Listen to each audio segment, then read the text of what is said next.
ये जो बाबा साहब डॉक्टर अम्बेडकर के मानने वाले हैं, उनकी जो बेटी बेटियां हैं उनसे घबराते हैं, इनको चुनौती वो लोग देते हैं। ये नहीं है तो तुम्हारा रिपोर्ट जैसा होगा। साहब समाज डॉक्टर रितु के साथ नहीं आया साथ जिस नज़र से आना चाहिए था, जैसा दिखना चाहिए था। देखिए ऐसा नहीं है, पूरा समाज पूरा देश की जो भावना है वो डॉक्टर रितु के साथ में है, हर उस बेटी के साथ में है जो परेशान है, और उस व्यक्ति के साथ में है जो परेशान है। क्योंकि अम्बेडकरवादी जितने भी लोग हैं कहीं ना कहीं कोई ना कोई संघर्ष कर रहा है। ऐसा नहीं है कोई महाराष्ट्र में संघर्ष कर रहा है, कोई मध्य प्रदेश में संघर्ष कर रहा है, कोई उत्तर प्रदेश में संघर्ष कर रहा है, कोई दिल्ली में संघर्ष कर रहा है। वो लोग शांत नहीं बैठे हुए हैं, उनकी यही चिंता रहती है कि जो शोषण हो रहा है ये कैसे बंद हो।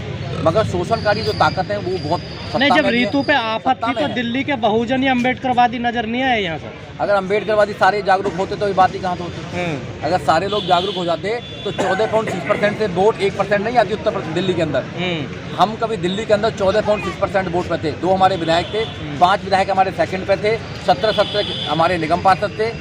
उत्तर प्रदेश में गवर्नमेंट थी। अगर इतने जागरूक होते, अपने वोट को ही बचा पाते, जिस वोट के लिए बाबा साहब डॉक्टर अम्बेडकर ने अपने 4 बच्चों की कुर्बानी दी, बड़ी मुश्किल से वोटिंग का अधिकार मिला, अगर उस वोट को बचा पाते तो ये शोषण हमारे साथ नहीं होता। यहाँ लड़ाई वोटिंग की है, राजा बनने की लड़ाई, और कोई लड़ाई नहीं है यहाँ पे। जो राजा होता है उसका ही सब कुछ होता है। जब बहन कुमारी मायावती उत्तर प्रदेश की सीएम थी तो आपने देखा उत्तर प्रदेश में एक भी व्यक्ति को कोई परेशानी हुई क्या? दलित समुदाय को छोड़ो, किसी भी व्यक्ति को कोई परेशानी हो तो बताइए। एजुकेशन समय पे मिली, रोजगार समय पे मिला, सब कुछ समय पे देने का काम सरकार देती है।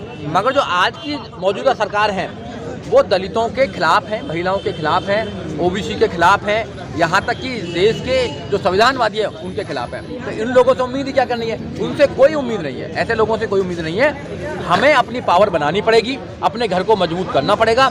जब तक आप अपने घर को मजबूत नहीं करेंगे, जब तक आपकी कोई समस्या का समाधान नहीं होगा। तो बसपा रितु के साथ खड़ी है? बिल्कुल खड़ी है। हम नहीं खड़े क्या? बताइए। हर आंदोलन में आने का काम किया है पहले दिन से। हमारे जितने भी नेता हैं, आकाश जी ने तो ट्वीट भी करने का काम किया, और बहुजन समाज पार्टी हर उस व्यक्ति के साथ खड़ी है जो बाबा साहब डॉक्टर अम्बेडकर के रास्ते पर चलकर इस देश में आज़ादी चाहता है। उस हर व्यक्ति के साथ खड़ी है जो मजबूर है, मजलूम है। ऐसा नहीं है कि डॉक्टर रितु के साथ है। डॉक्टर रितु खुद फाइटर है, वो खुद फाइटर है। अगर सारी बेटियां ऐसी हो जाएं तो समस्या का सॉल्व हो जाए।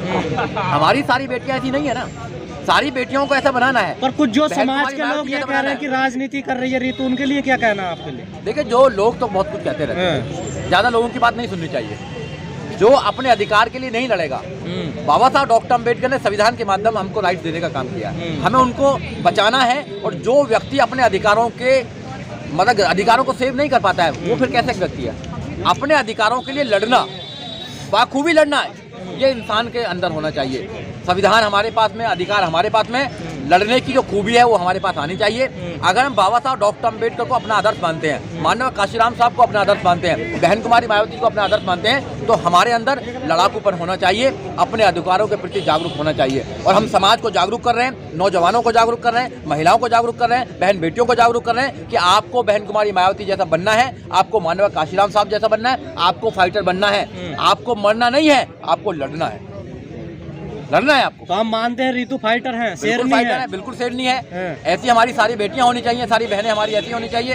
अगर ऐसी हो जाए, बाबा साहब डॉक्टर अम्बेडकर ने भी कहा है कि जिस समाज की महिलाएं जागरूक नहीं होती हैं वो समाज कभी आगे नहीं बढ़ सकता है। अब हमारी बहन बेटियां, हमारी महिलाएं जागरूक हो रही हैं, बहन कुमारी मायावती को कॉपी कर रही हैं, और ये तो हमारा इतिहास रहा है। बहन जी ने, आपने देखा होगा जब बहन जी की सरकार आई है, अच्छे अच्छे राजाओं के नाक में नकेल डालने का काम बहन कुमारी मायावती ने करने का काम किया है। जो लोग कभी कभी राजा अपने आप को बोलते थे उनमें जेल में डालने का काम किया है। सबसे पहले जब सरकार आई तो जो लोग हमारे पट्टों को दबाए बैठे थे उनके नाक के नीचे से निकालकर गरीब लोगों को पट्टा देने का काम किया, जो पहले कांग्रेस दे चुकी थी। तो बहन को